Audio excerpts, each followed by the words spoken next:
listening to Chrysalis Color, the podcast. Hello, this is Jorunn from Norway. And Christine in Canada.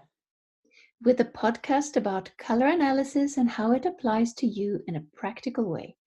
We'll talk about how to use your colors to make your days brighter, your wardrobe more enjoyable, and your life easier. We'll talk about topics that we find interesting, and we encourage you to submit your questions. A podcast listing is available at chrysaliscolor.com under the Podcasts tab. Welcome to episode 16, Hair Color for Spring Coloring. Hi, I'm Christine. And I'm Jorunn. Did you know that every one of us has such perfect color harmony in our natural colors? They are so in sync with each other that they can be divided into groups. There's 12. We call them seasons. And you can find them mapped out with this on every podcast at chrysaliscolor.com. Each season has its own palette or booklet of colors that look awesome together and for people of that coloring group. And it is very useful to hold your colors in your hand when you're trying to choose a lipstick. Or a hair color.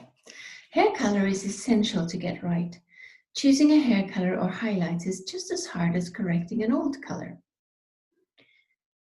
The hard part is not finding that technically correct color, although that's hard enough sometimes. It's more about finding that new mindset that lets us move forward from a color we've had for a while. It takes energy to move from a standstill, much more than if something is already changing. Maybe that's why young people feel easier about changing hair color and everything else. Yeah, there may be kind of an inertia that comes with the years. And I think you got to keep an eye on it. I don't resist change. I don't think. But I do resist this feeling that I'm always going back to the beginning and repeating the same job over and over, like having to choose a new hair color every 5 or 10 years. You'd think that as adults after 40, we could just settle on one color. But it's not true. We keep changing. Not in our own colors, they're constant over the years, but in how we use them. Either way, it takes energy to jump or propel forward, to reach that, escape velocity where something that needs to change finally changes. The burst of energy, it could come from a new person, place, new information. I listen, and I know you do as well, Jorunn, to the podcast with Joe Polish at Genius Network. And in the episode recently on mindset, one of the presenters talked about how making big steps forward in anything needs both new information to come our way, but also a willingness to just accept that we've been wrong. In my life, the color consultation gave me the information to see who I was and who I could stop trying to be.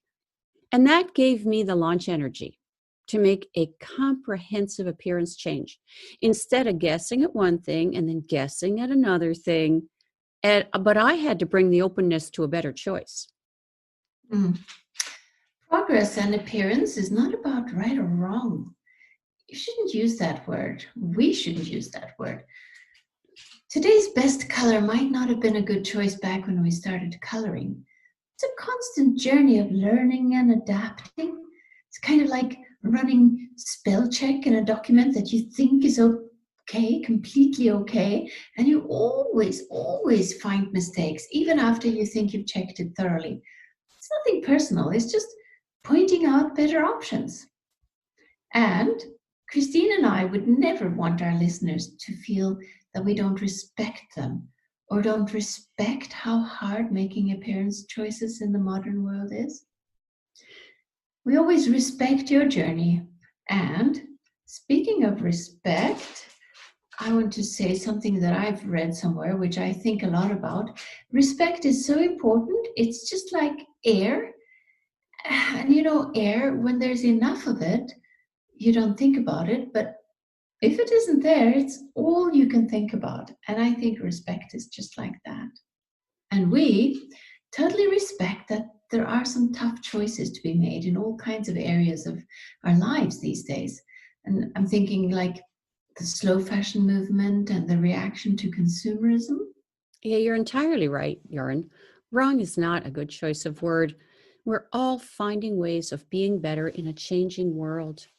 I read on CBC today, that's the Canadian Broadcasting Corporation, about the pandemic and how the fashion industry is acknowledging or recognizing that the system is wasteful. And maybe there will be benefits from the changes coming, like from the sudden drop in demand, at least in some sectors. I spoke with a colorist recently who's no longer dyeing her clients' hair. She says they don't need the chemical exposure. She doesn't need it. And she also said, I mean, they don't even look better. So why am I doing this? You know, I've spoken to a few colorists who've acquired that energy to make the change in their business. That's so nice.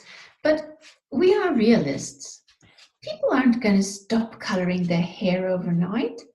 This is going to take time, and we're here to help people use color to look their best in clothes or hair. We are. Indeed, we are.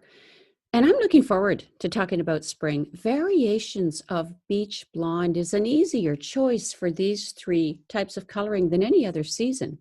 Though nothing applies to everybody. Some springs, true, light, or brights, they're not blonde, they never were blonde, and they would not look as good with light or yellow or both hair. Spring is also the person who may be able to use teenage hair color, if not childhood, to guide adult choices. This is something summers can do as well, whereas winters might not. As we said in the previous show, episode 15, about winter hair, and as with previous shows, we'll follow the order of true, light, and bright spring, dividing each into natural and chemical colors and color to avoid. Right. So, Courtney, our mentor through these hair shows, is on hiatus, but we spoke with her before when planning these episodes, and we still rely heavily on her insight and examples in these shows. Courtney had lots of good stuff about spring hair, being a light spring herself who prefers to color her hair. She says that she steers close to her 13-year-old hair color, the color that she had when she was 13 years old. She has no doubt that her natural gray will be light, and as a light, will be absolutely harmonious with her skin tone. Because she was never extremely blonde as a child, she likes the darker shade that her hair was at 13. Back in the 60s, the swinging 60s, she wanted to be a blonde like everyone else and was a believable blonde. However, at 18, when she bought a darker wig, her classmates thought she had returned to her natural color. She played with Barbie doll blonde in her 40s, and looking back at those pictures, she can see the diminishment of her facial features. In fact, there was a boatload of dissonance in her appearance. Believing that she was a true summer and wearing that palette in clothing against very blonde hair set her up for her eventual personal color analysis because nothing worked. When she eventually decides that her natural gray is the shade she wants to embrace, she says she's looking forward to seeing how her light spring palette and clothing will play with that change. Courtney's fairly light now, strawberry blondish. I think it suits her really well, better than I think yellow blonde would. The apricot tone is really pretty. And as you see from the blog posts linked in the show notes, her adult hair color was darker and a color I've seen a few times in light spring, a kind of dark peach. And you'll see there's some ginger there too. Okay, let's move into our seasons. Yes, beginning with True Spring, natural hair color of True Spring. She's a warm blonde, perhaps, that doesn't darken a lot in maturity, but certainly may darken to light or medium brown. True springs can begin life with very light hair, sometimes something we see in winter and summer too, less in autumn, but they tend not to darken beyond medium as adults. The springs, I mean the true springs. The quality of spring light is clear and often appears transparent as if it goes through leaves, like sea lettuce. Not suggesting green as a hair color, mind you, it's the effect that we're trying to have you imagine. The result is that the dark and light sides are close together in value, both luminous even in the darker areas, a landscape in which even the shadows receive sunlight. Some are natural red strawberries or could be light copper. Yes, right. There's an assumption, isn't there, that spring is blonde, but it's not accurate. No season is that automatic. And other people may see them as blue-eyed blondes their entire life, when actually they have turquoise or yellow green eyes and their hair's been sandy brown for 10 years. Mhm. Springs and summers, they share a quality of overall lightness, meaning the lightest to darkest range is in the upper half or two-thirds of a white to black gray scale. And I think that's why many springs think they're summers and summers think they're springs. we're we're good at judging darkness by just looking at it. And we put way too much faith in it, and we dismiss the fact that we are hopeless at judging warmth just by looking. When you put color next to them in a testing situation, they light up in spring colors, like the most flattering light just got switched on behind their face. Mm. Medium brown, or a color you might call medium dark brown, that happens too. Over hundreds of clients here in Canada, I've seen 5, maybe 6 true springs. I don't keep lists, and I'm sure there are places in the world an analyst would see many, but for sure I've seen more light and bright springs, and that's probably true anywhere since neutral seasons cover 3/4 of most populations across all 12 seasons. Neutral meaning a blend of 2 seasons in this context. Certainly, this is how it's been for me. Trues are just less often seen, and I guess our global analyst community would agree with that. I'm trying to think of examples for you. In a world where so many celebrities are dyed blondes, and our tendency to see the large block of hair color as significant in deciding season, which it isn't, by the way, you may feel there are more springs in the world than there are. Mm. Well, I see many more neutral seasons here in Norway too, and the same individual variation within seasons that we talked about with other seasons. Yeah, but true springs. Sorry, I can't think of any celebrities. Maybe the late country singer Glenn Campbell. If you Google him in his younger years, you can see the darkness level. He may be an autumn, I don't know. And I don't want to get into celebrity examples because folks remember those images as typical for the group when the variation is much wider in the real world. Okay, true spring. How about chemical color? Chemical color for true springs. Well, golden yellow highlights, if it can be a convincing blonde. Sandy brown hair accepts blonde quite beautifully. Darker or ginger tones might not be so successful in yellow or golden highlights. But I'm thinking it's important to keep in mind movement.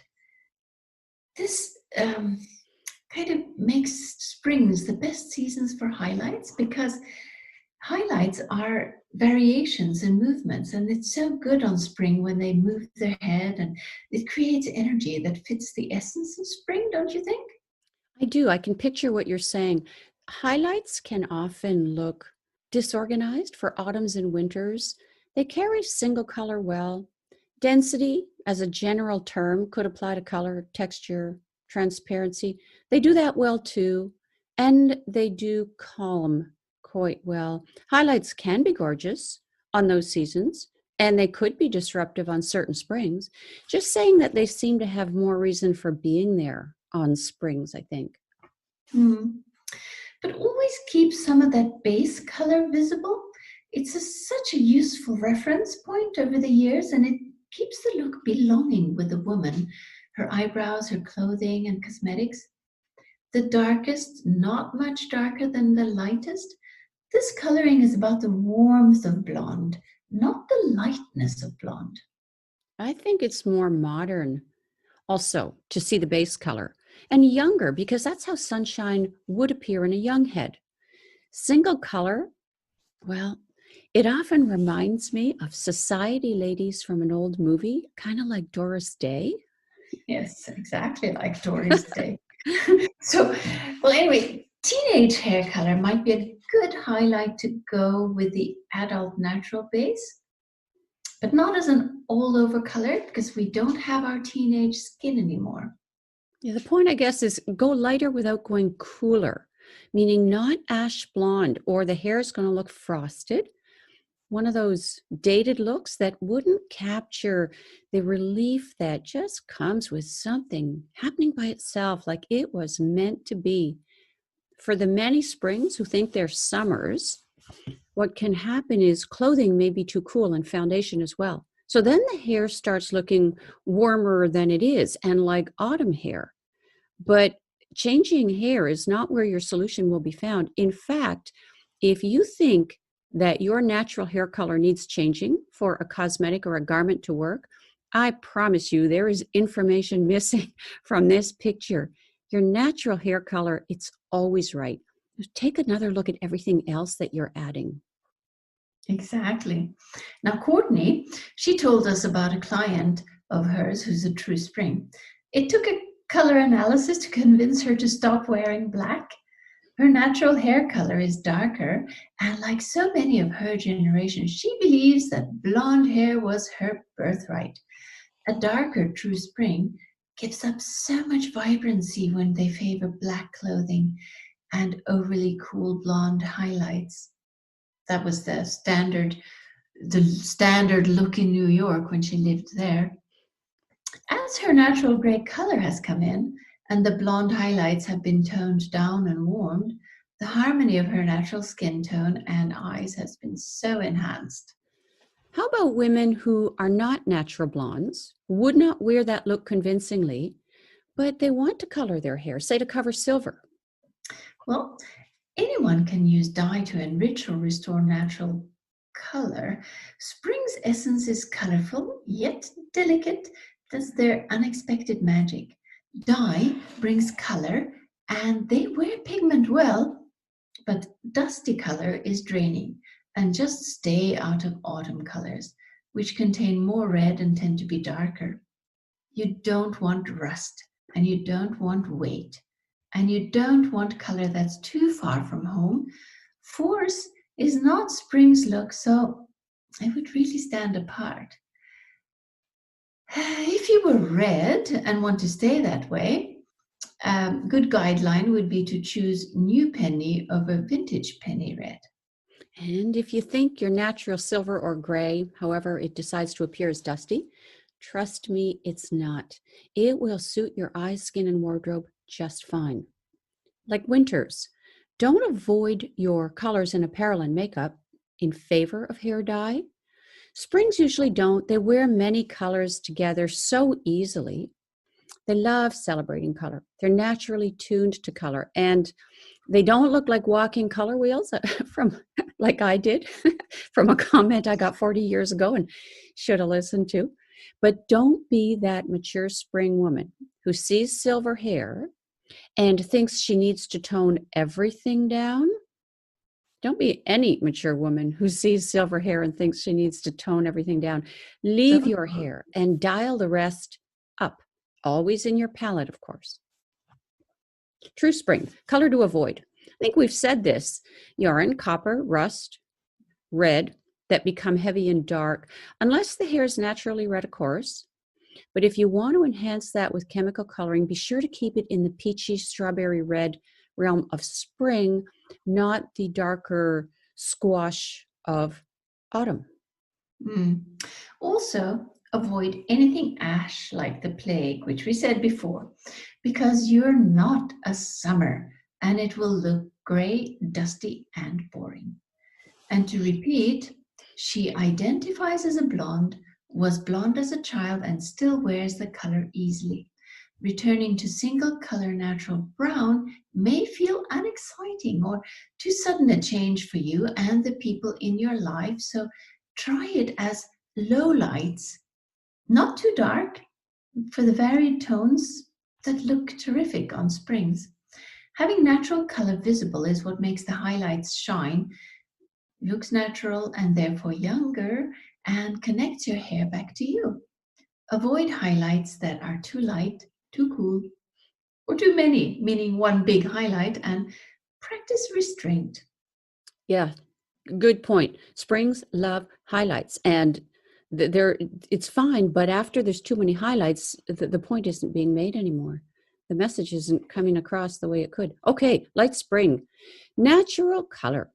Light springs are often where the natural blondes in adulthood live, but they darken in maturity. We all do. And the adult hair is often sandy blonde to light blonde. Natural colors, often I would say in the realm of ginger ale, might look ash brown, but stand them next to a summer's ash brown, and you'll feel a definite, stronger presence of yellow. On my website, you can see a draping demo. The model is a light spring, and that's her natural hair color. It's so yellow.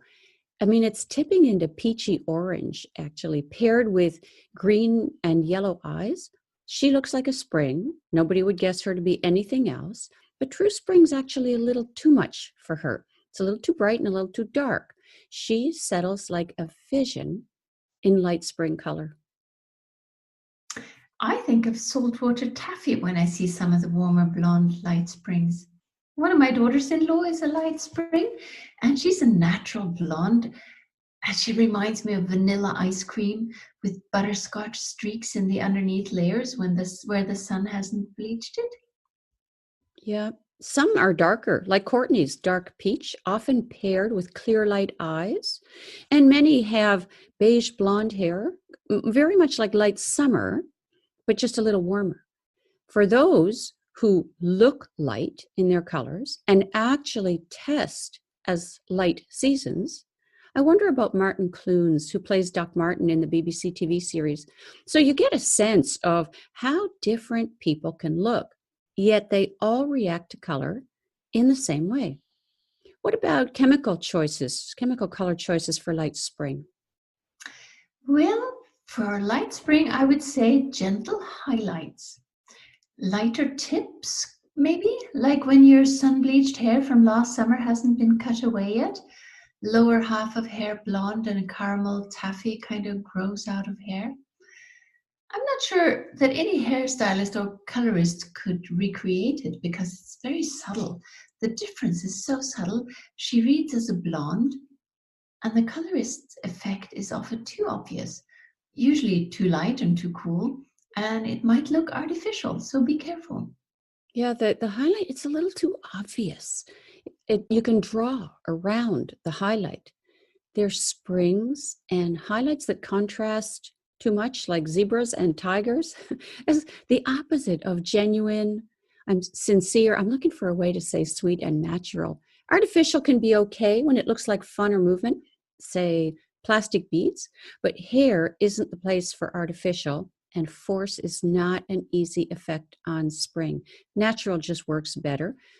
It can look kind of like heavy boots. You know, your feet are stuck here and the rest of you is someplace else. So you and your appearance disconnect. Mm.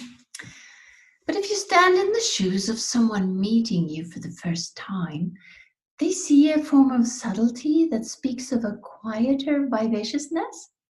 They see pleasant and charming, nothing bold or punchy in your natural colors or in you. The wearing true spring color, a light spring might feel conspicuous, and the summer in her may cause her to choose autumn and summer colors instead. But don't do that. Subtle, in the sense of well-behaved optimist, that supports the natural movement and light-hearted energy of light spring. Yellow highlights, sure, if it works, but of all the springs, the darkest colors and the lightest colors are the closest together here in light spring. Back to your leaf analogy, Joran, where the light just goes right through. Keep the yellow warm enough to flatter the skin and not so light that it looks white. Yep, that's true. Not icy, because that looks frozen and hard. Yeah, not the whole head as one solid color of light blonde, because it looks like a wig. And on a young person, it's dated. It's like looking like your mom. These folks are fun and bubbly. They are never severe. But be careful of adding red unless you're already a strawberry blonde, kind of like Courtney that we described earlier. Then you would recreate the gentle peachy strawberry quality kind of red, perhaps in a lighter version that still looks lovely with the palette, suits the new age and allows silver to arrive unnoticed so she can transition when she wants. Appearance on our terms. I love it. And I agree. This is a season of subtlety and fun at the same time. And chemical red, well, it can be overkill on a coloring that needs a light touch. It kind of looks tough. And light spring is never that. Okay, what to avoid? What's a light spring going to avoid in hair color? Well, I would say to avoid darkening your color if you're light-haired, a light-haired light spring. Not that I think anyone might want to do that if they're lucky enough to be born with naturally blonde hair and everyone and their uncle are bleaching their hair because they want their hair blonde, but it's worth saying. Sometimes I have the feeling that everybody wants what they don't have. So just in case you're a light-haired light spring, don't even think about going darker.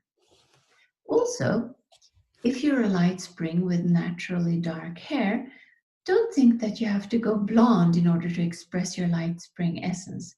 You can do that beautifully by keeping the glossy, medium sandy hair color and expressing a very exotic version of your season by using clothes and accessories in the light spring colors. To me, there is something exquisite in this coloring that I find honored more with natural colors. With one more head of highlights, and the rare becomes the generic. Besides that, I think you said it, here you are. And the only thing I'd add is avoid extremes of any sort. Light to dark, warm to cool, bright to soft.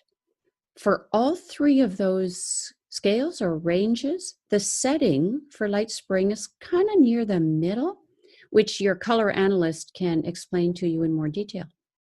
Yep, good point. If the identity is not blonde, leave it.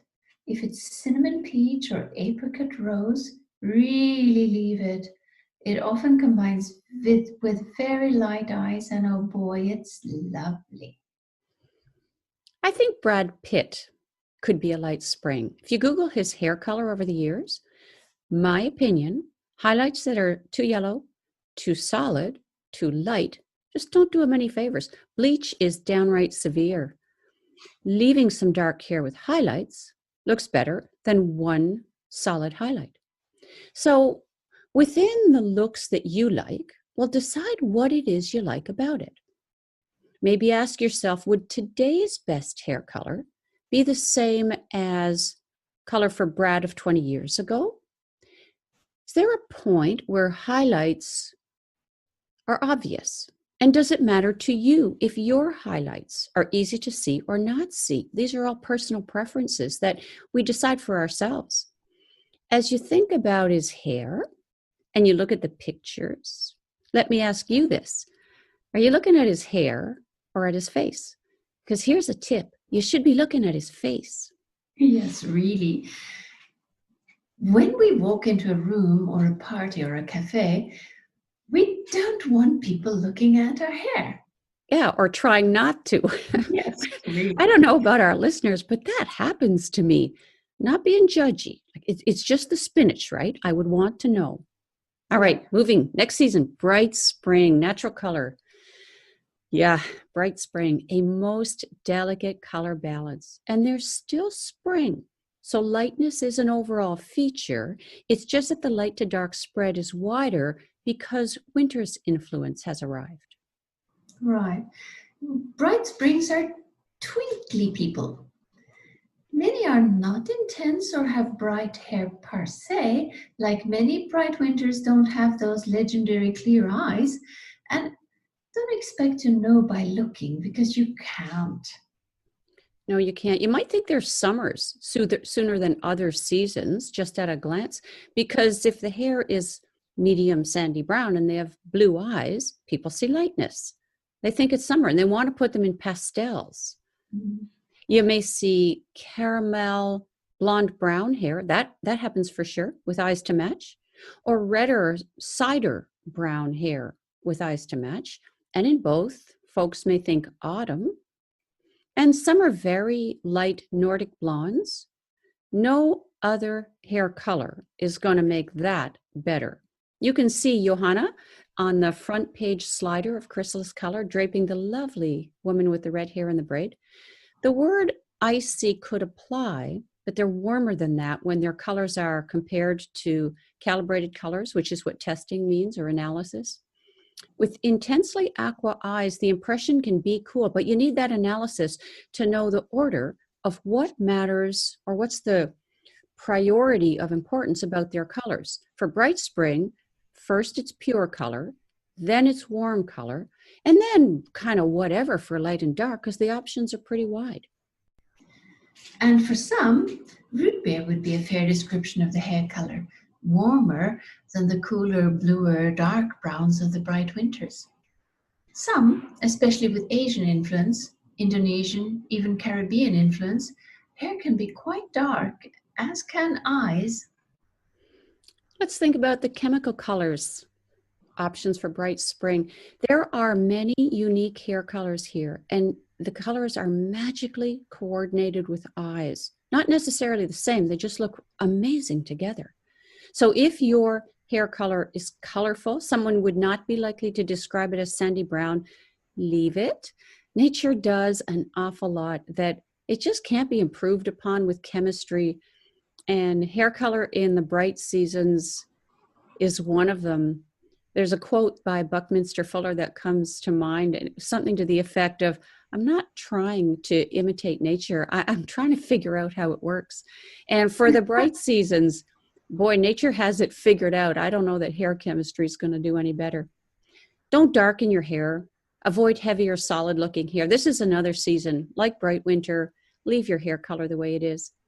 Now, for those whose hair could be called a kind of uniform medium brown, and, you know, the woman is determined that she's going to color it, she may experience that same conflict as bright winter. She wants excitement and lift and energy in appearance. She knows she carries it well. She's almost afraid of drab. She wants overt color over implied color any day. Just still think twice and then think again, because what nature gave her is so particular that dye might end up masking it rather than enhancing it. She has some winter in her coloring and those large areas of neutrals that pave the way for the jewel and tropical colors apply here as well as in a more relaxed, in the meaning colorful adaptation. Sisters, let me make life easier. Leave your hair, wear your palette, amp up your makeup and jewelry as much as you choose, and trust that you're there. I think we've got plenty of bright winters here in Prince Edward Island with the Scottish and the Celtic ancestry, red variations in hair and intensely turquoise or emerald eyes, very porcelain skin, freckles. I mean, they're just amazing people to look at.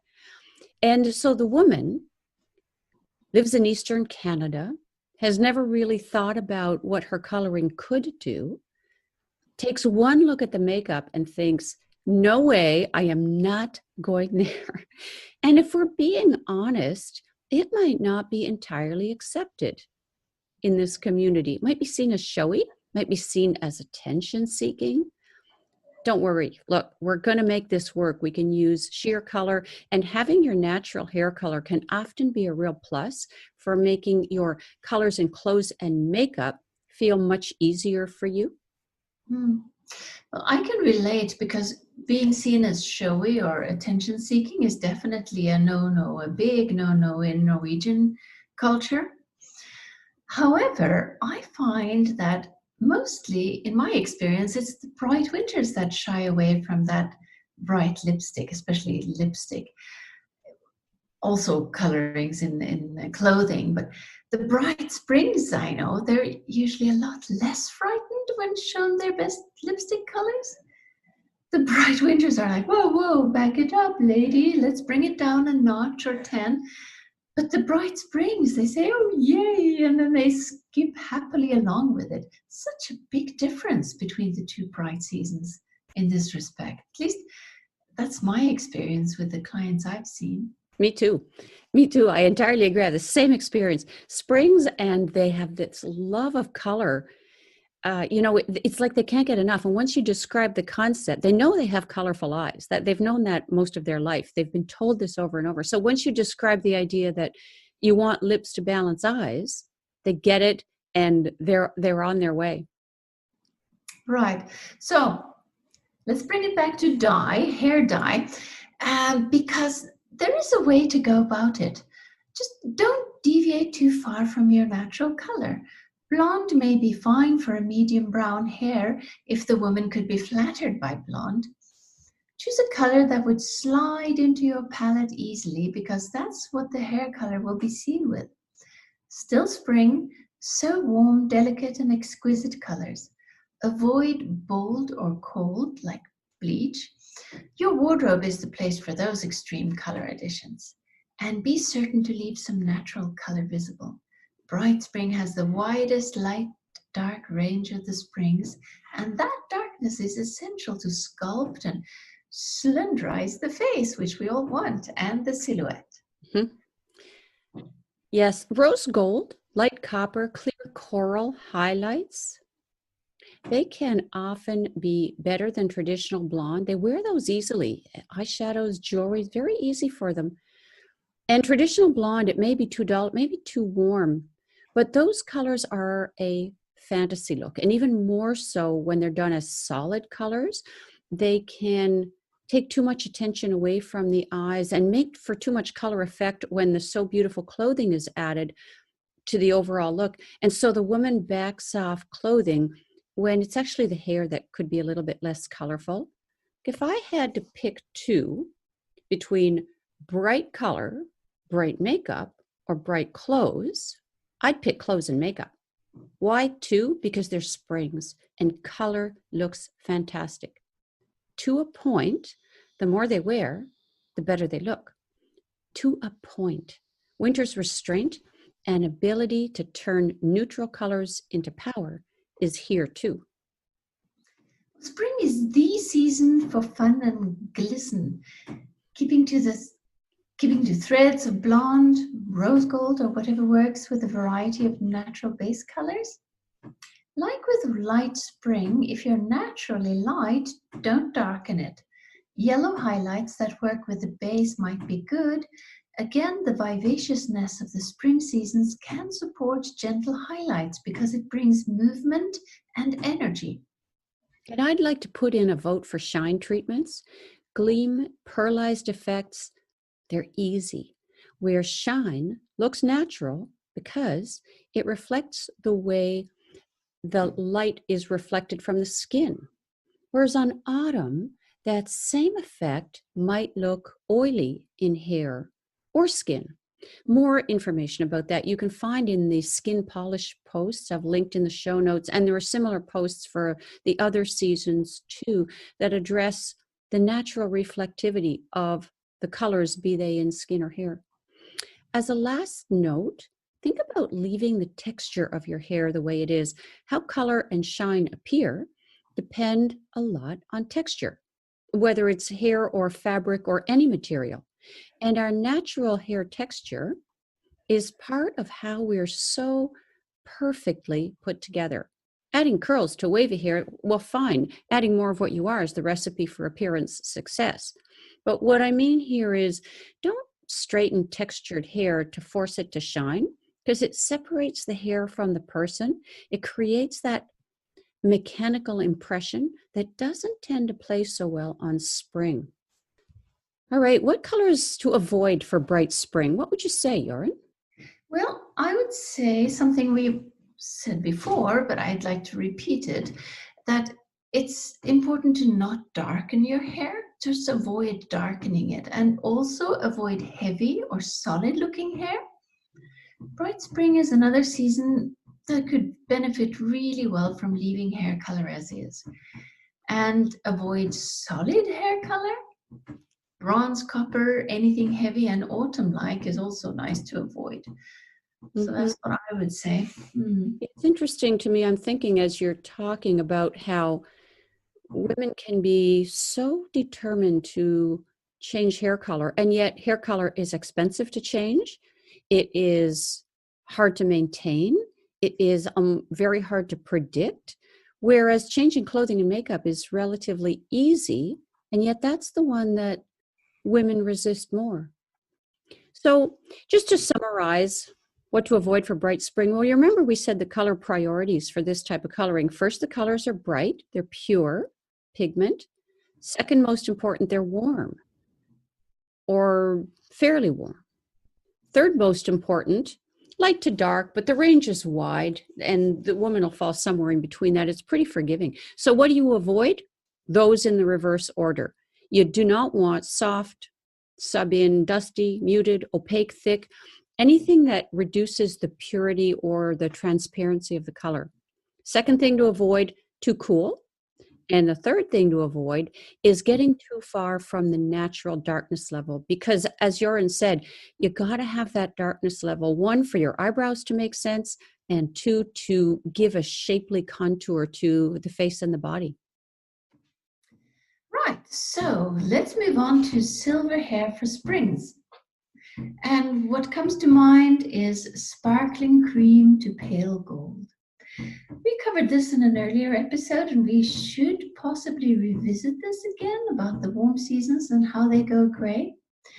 Not going grey like winters with sparkly glints of bright silver suddenly appearing, but more of a gradual softening of the hair color until it's reached its version of silver. Do you agree, Christine, that this is a good way to describe how springs go grey? Yeah, that sounds about right.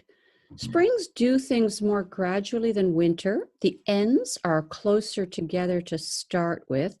I think silver just slides in, whether it comes in as sparkling cream or pale gold or threads of silver. For bright spring, it's often silver and it looks clean, bright, and crisp.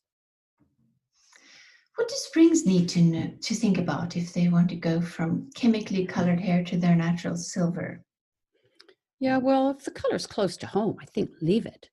And if not, maybe a light sandy brown or somewhere between the color you had at 40 and silver to bridge the gap, which is what Courtney's doing. I think she started with her 40 or 45-year-old color, looked at her silver, went in between, so the silver just comes in easily.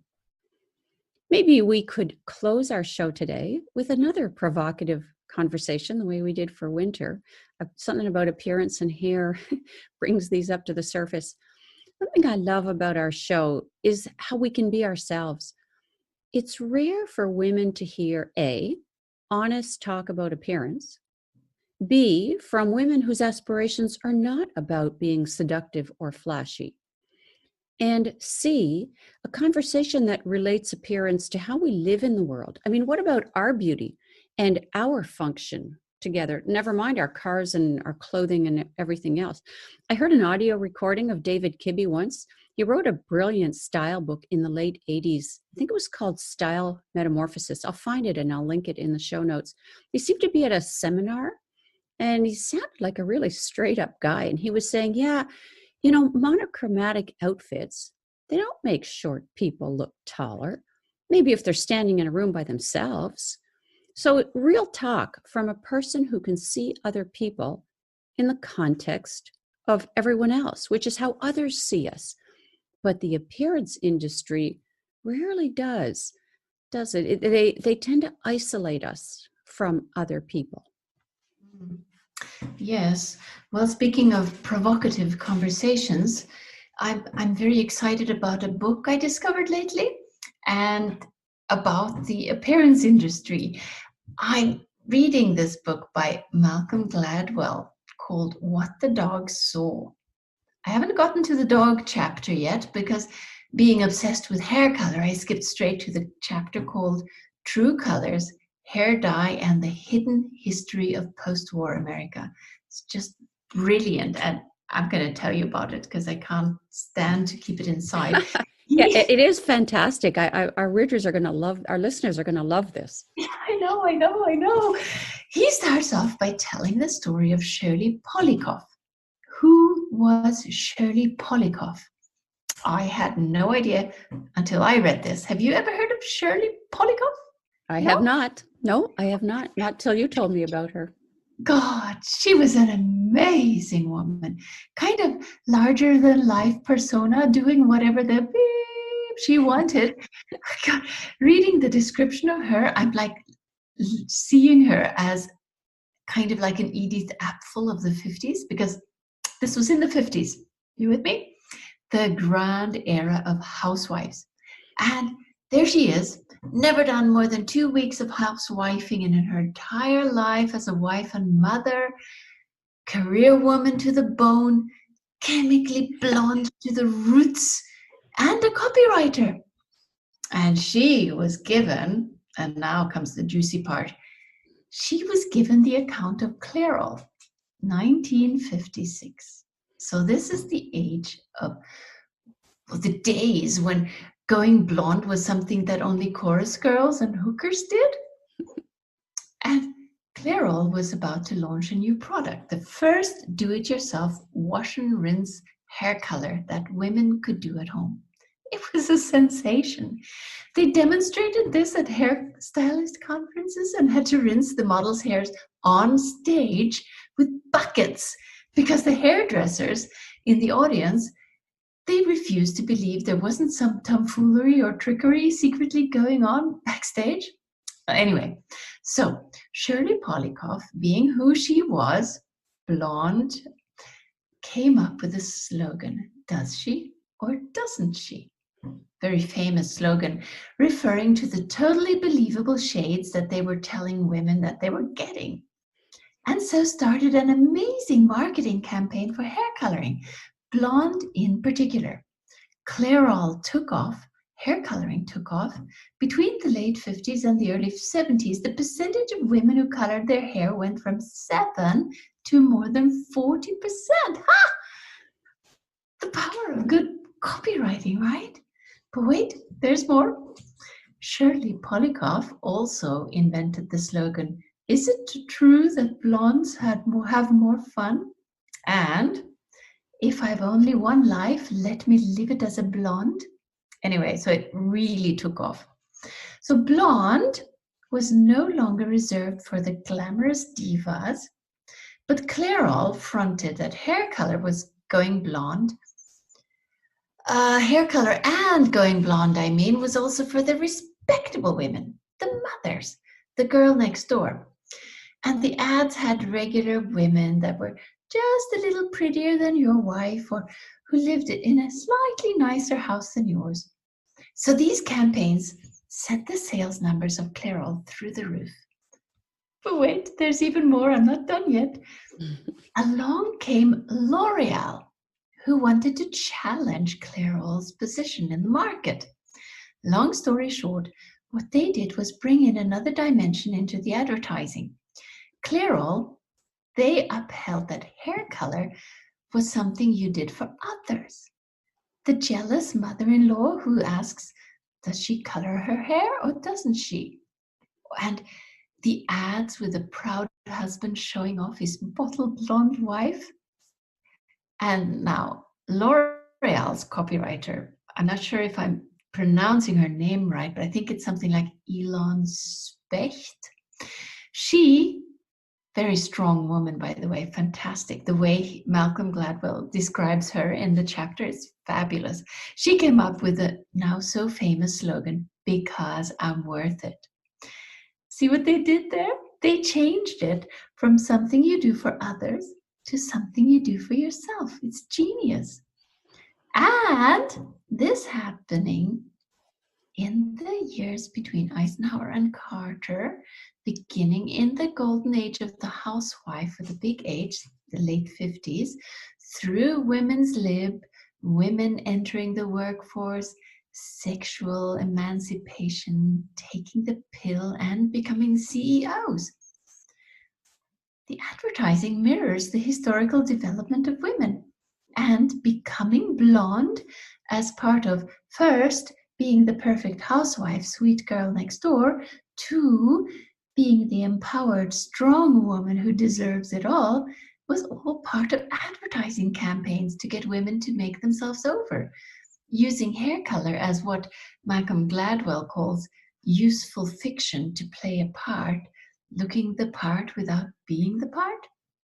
And he writes that Clairol and L'Oreal managed to attach a message to a $5 bottle of hair dye. It's brilliant. Anyway, so that chapter in Malcolm Gladwell's book ends with a disclosure that Shirley Polikoff revealed at her retirement party, 1973. Now, this is a spoiler alert, so if you want to read that chapter and not know the end of it, close your ears. She actually herself wrote a lot of those letters of praise to Clairol, including a success story of a woman whose boyfriend proposed to her after she went blonde. Anyway, so long story, I recommend getting the book and reading the chapter, or the whole book actually. It's really worth reading. But I find it fascinating how big a role good copywriting and advertising is playing in shaping and expressing worldviews and events, and that one flamboyant woman's obsession with blonde had so much influence on hair coloring. Yeah, I mean, fascinating is an understatement. And probably to what was going on in the world, not just how they presented an idea and maybe manipulated a perception, the cleverness of advertising, but also that there was a very receptive audience at that time in the world. And I like this story too, because I have always wondered where our love for blonde came from. How did it start? So now I know. And thank you, Joran, for sharing it. And thank you to our listeners. We look forward to the next and final installment of the Hair Color Podcast, where we will delve into hair color for autumns. Bye, Joran. Bye, everyone. Bye.